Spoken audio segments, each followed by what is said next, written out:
I'm Priscilla Chisholm, producer of Live Well, Age Well. And I'm Margaret Pressler of the Washington Post and author of Cheat the Clock, How New Science Can Help You Look and Feel Younger. Today's program is a conversation between Margaret Pressler and her husband Jim, who discusses how he made gradual changes over a period of years that were very simple, but have made a profound difference in his own life relative to his health, his vitality, and how remarkably young he looks. Exactly, and we hope that today's conversation will help you gain some insights into some of the small changes that you can easily make to your life that will help you also feel better, look younger, and live a happier, healthier life. I'm so thrilled to be here today at the Herndon Community Center to help introduce a new series on Herndon Community Television, Live Well, Age Well. The purpose of this program is to help you do exactly that, to help you find the small changes that you can make in your daily life, in your habits, in your diets, whatever it may be, that can help you live a healthier life and age better in the process. When I wrote Cheat the Clock, I wrote about the science of aging. And the reason for that is because aging, in fact, is a science. Aging is the result of a collection of infinitesimal changes that happen in all the cells throughout your body every day of your life, starting in about your teens or your 20s. Over time, these changes add up into the process that we think of as aging. Of course, it starts small. You may just notice at some point that you don't have the same spring in your step, or perhaps that your eyesight's not as good as it once was. But as the years pass, the changes in your cells add up even more, and you get the more visible signs of aging, perhaps wrinkles, perhaps greater weakness. And as aging advances, you may get even further signs of aging, such as perhaps memory loss or disease, or even worse. So what we want to do is try to help you avoid the more advanced stages of aging in your earlier years of life. And believe it or not, it's possible, because there is a very wide range in the way that people age. And the reason for that is that scientists have discovered that aging is actually only controlled by your genes for about 30% of the aging process. The rest of the way you age is about your lifestyle. It's about the daily choices that you make. It's about what you eat. It's about whether you sleep. It's about stress. But it's really about the small things that you can do day in and day out that control the aging process from the inside out.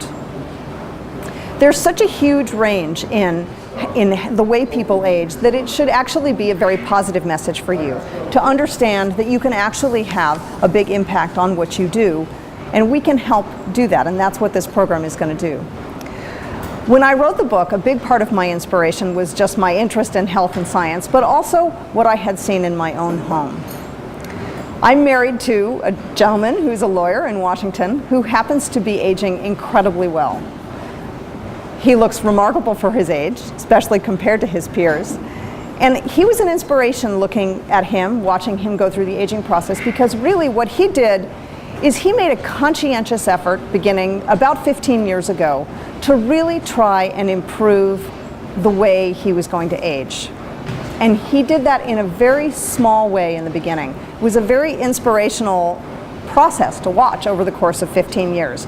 He started with getting on the exercise bike down in our basement 5 minutes a day, several times a week. And over the course of several years, he added more healthy behaviors, one after another. And in the end, he ended up, 15 years later, currently, with an absolutely ideal healthy lifestyle. What was amazing to watch through this process was how little he aged over the course of that time, and what huge impact these lifestyle changes made on the way he aged. And that is, in fact, what the science has found. Because aging takes time, because it's the result of very small changes happening in your cells, you can actually make small changes over time, over many years in fact, and still have a huge impact on how you're going to age. I know what you're thinking. You're thinking that here's another person telling me to go to the gym every day and to eat better and to get rid of my stress. And wouldn't you do that already if you could? In fact, I'm not going to tell you that. What I am going to tell you is that you really only need to do a fraction of what you think you need to do to affect the aging process.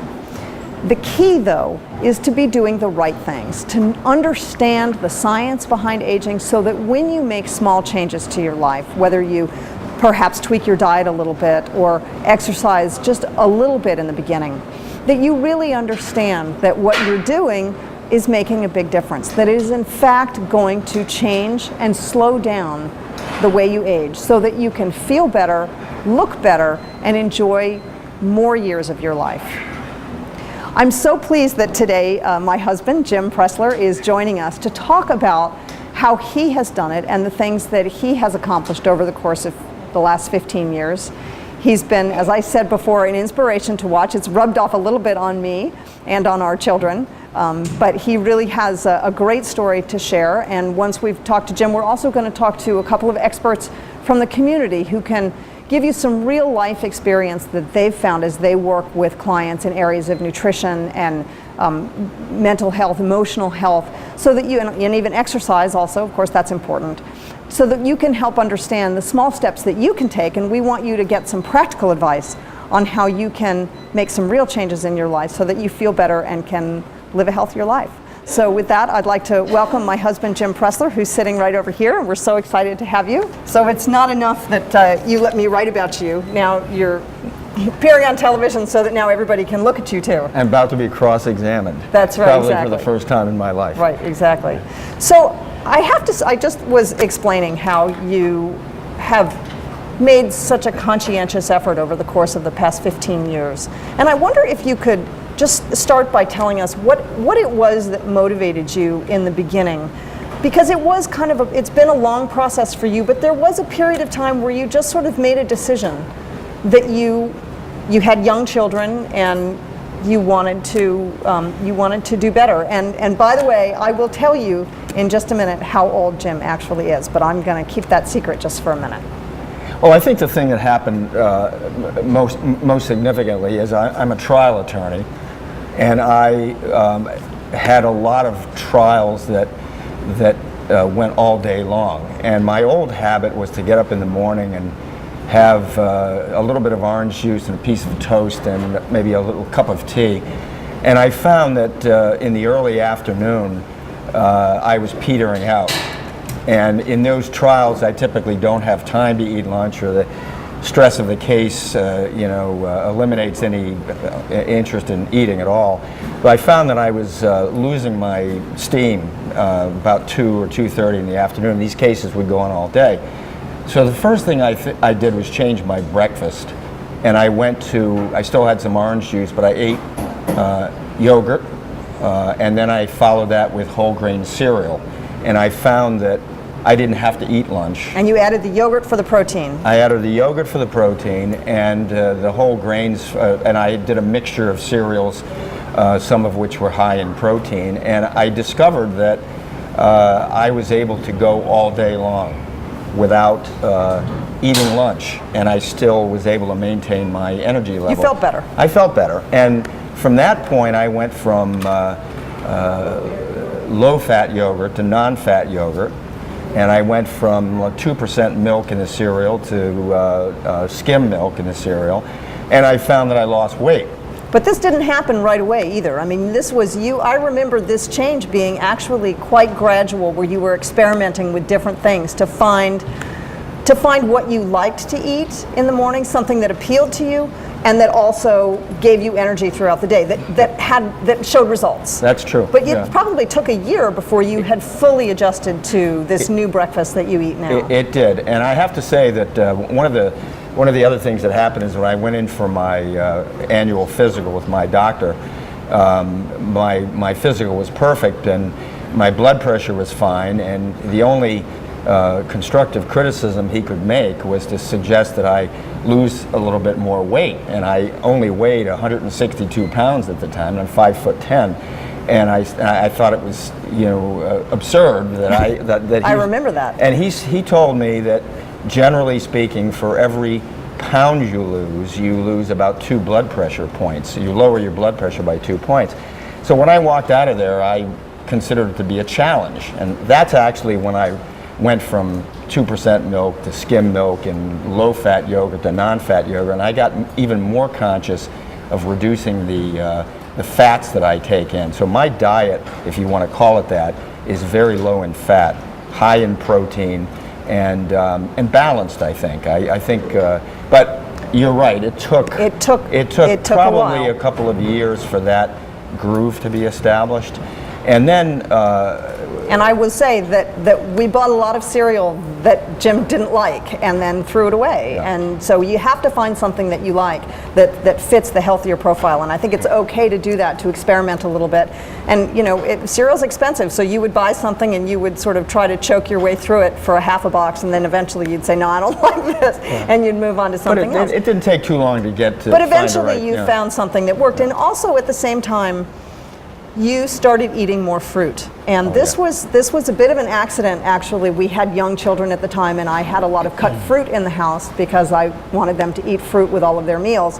And we have a joke in the family that I would come home ready to serve fruit to the little kidlets, and I would come home and Jim would have eaten half of our fruit because he started coming home and he would open the refrigerator and see all this delicious cut fruit. And you know, you're hungry when you get home from work, and he used to sit down and eat cheese puffs or whatever, and then once the fruit appeared in the refrigerator, he started eating the fruit instead. So I ended up having to buy even more fruit to feed all of us, and that was a change because you were not eating fruit as part of your daily diet. Well, I think that was connected to what we were talking about a minute ago, because I found that by not eating lunch during these trials, I actually lost weight.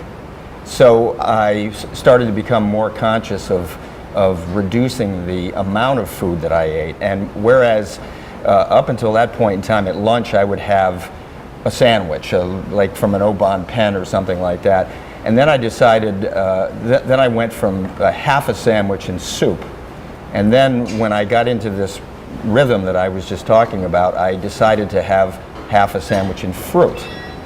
And it was eating lighter, and it was consistent with how I was feeling better about myself in terms of food consumption.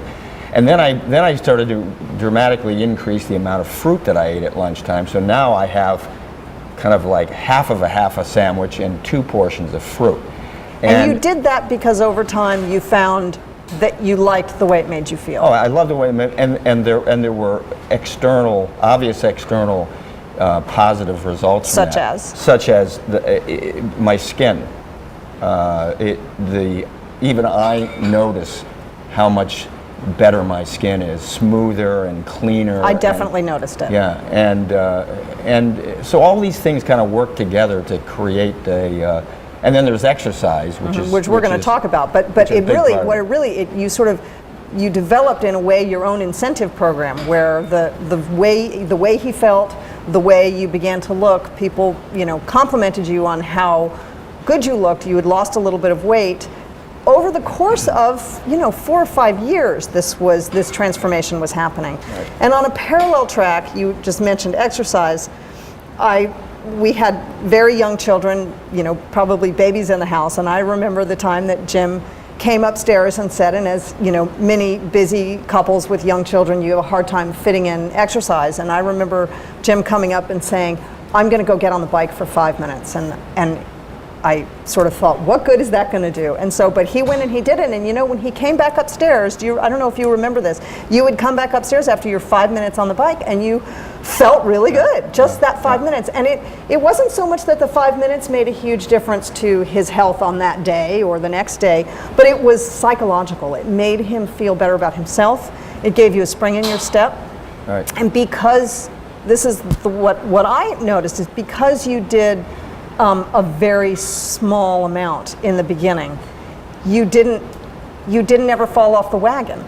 It was such a small bite that he was able to keep going, and it was weeks probably before you were doing 10 minutes. I don't know. You did. How long do you feel it took you to work your way up? I actually moved up fairly quickly. But I was conscious of not overdoing it because I didn't want to break the rhythm or cause low back pain or neck pain or something like that. So I kind of did it gradually. You kind of find your own rhythm until you build up to a point that is comfortable for you at the moment. And obviously, the more you do it, the more you're able to do, and the better you feel. Right. See, the most important part of all this is that these things make you feel better, and then you build on that, and then you improve on that, so that you eat better and you exercise and better. You sleep better. And sleep has always been one of the most important things. And I have always maintained for a long, long time that 7 hours of sleep is the magic number. And in point of fact, Jim has always maintained that. And in point of fact, that is the latest research from people who are studying sleep and sleep habits. There really is a great deal of research showing that 7 hours is really the magic number. That getting less than 7 hours of sleep, you do begin to see an acceleration in the aging process, and also a decrease in a number of different bodily functions and how efficient your body operates, as well as how much you eat. The less sleep you get, you tend to eat more. So there is this relationship between sleep as well as stress and just keeping your motivation and keeping your diet in check. And I should say that over the course of this gradual change over 15 years, and Jim is still tweaking, you still are looking for areas of improvement, but he really does have a pretty ideal diet and exercise regimen. You exercise now, barring any unforeseen trial in a week, or if you happen to be traveling or whatever, you generally exercise for about 30 to 40 minutes 3 times a week. Is that about right? Yeah, right now I'm doing probably 20 to 25 minutes of aerobic exercise, either a recumbent bike or a rowing machine, and then I do about a half an hour of weight training and sit-ups and push-ups and things like that. So I do probably about 45 minutes or so every second, sometimes every second or every third day. I don't do it every day because it's not necessary to do it every day. So what's been truly remarkable as being someone who lives with Jim is to watch how little he has aged in the course of the past 15 years, as he has made these small changes to his lifestyle and has been very conscientious too about wanting to make these changes. And he really, while he was never obese and slovenly, and he did care, his diet, his habits, his lifestyle habits are greatly enhanced than they were 15 years ago. And the difference in the way he's aged, the rate at which he's aged, is dramatic. So I'm now going to ask Jim a very important question. How old are you? I'm 65. So he's 65, which I know the next thing you're thinking is that his real hair? And I'm here to tell you, because he is my husband, I can touch it. And in fact, there is just, every once in a while a little gray hair pops up, but by and large, no gray hair. He does not color it, he does not touch it. And it's been a really dramatic effect. And people also often ask, when they find out that Jim is 65, they ask about his family. And by far, Jim, he has a healthy mother she has a number of health issues, but she's by and large healthy. She's 92, so she certainly is a good example, but she looks 92. And Jim's 2 brothers, one unfortunately has passed away, but not aging at all the way Jim is aging. So they're definitely, I mean, you cannot not acknowledge the huge impact that your lifestyle changes have had on the rate at which you were aging. Even up to the point where you started doing this, you could see the aging happening, and then it almost virtually stopped in its tracks. Yeah, there's no question about it. And I have a few gray hairs, to be perfectly honest, but I don't have any more gray hair than I did 5 years ago.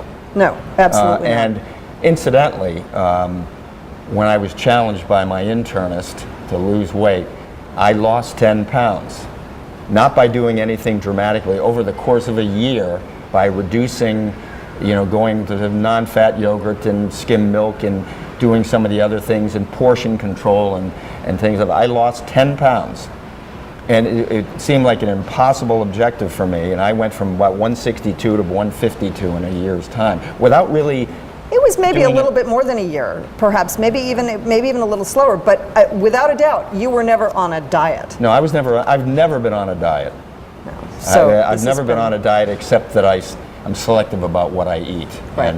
And the other thing that's important is that when you get into the rhythm of appreciating the benefits of these things, you want to improve on that even more. So like, well, for example, when I come home in the evening after, usually what is a stressful day, instead of going to potato chips or pretzels or cheese puffs, I actually crave fruit, even though I might have had a double portion of fruit at lunch, and I'll typically eat blueberries or raspberries or something, and that's what I have for my But snack. that is such after a I get huge home. change than the way you used to be. Oh, I want to bring up one other important thing before we move on and talk to some experts that we have waiting to talk to us, who are from the local community, who are going to be terrific to add to some of the discussions we've had already.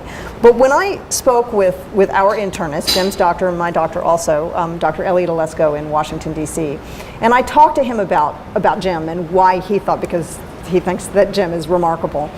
And I asked him what he thought was one of the main factors that would help Jim age the way he has aged, because it is obviously quite amazing. If you look at other 65-year-old men, it's a pretty stark difference. And I was actually surprised by his answer. One of the things that he said, besides the conscientiousness and the changes that he's made in his lifestyle, is happiness, that Jim is happy.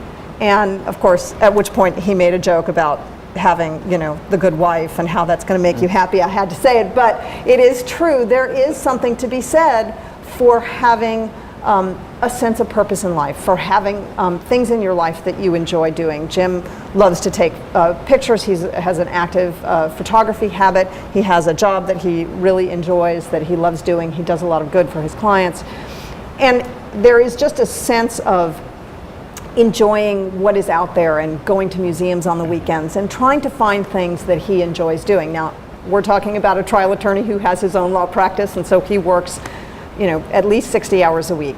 But he always finds time to do things that matter, whether it's coaching our son's Little League baseball team, and he really enjoys it. And I think those things clearly have an impact on how you age. I just think it has to. How do you feel about that? I do. I think I would characterize it as having a positive attitude, and I think these things contribute to thinking positively and viewing things positively, and therefore enjoying everything that you do more, even when you're at work, there's no question that the combination of diet, exercise, and sleep, and the physical improvement that you feel creates or abets a positive attitude, and that's kind of cyclical. It feeds on itself. Things feed on itself, and it just keeps going. And you start thinking about ways to just refine what you're already doing, and so it works. That's great. It works. Well, thank you so much for coming. I'm so excited to bring in some other experts to talk about ways that you can also take steps to help improve the way you feel and the way you age, no matter what age you are. And because Jim is 65, you need to realize he really started pushing on this stuff when he was about 50. So it is never too late. And in fact, one of the things that science really has drilled down on is that when you're in your 40s and 50s, that's virtually the ideal time to start focusing on focusing on the kind of health that you want to have, and to start thinking about the small changes you can make.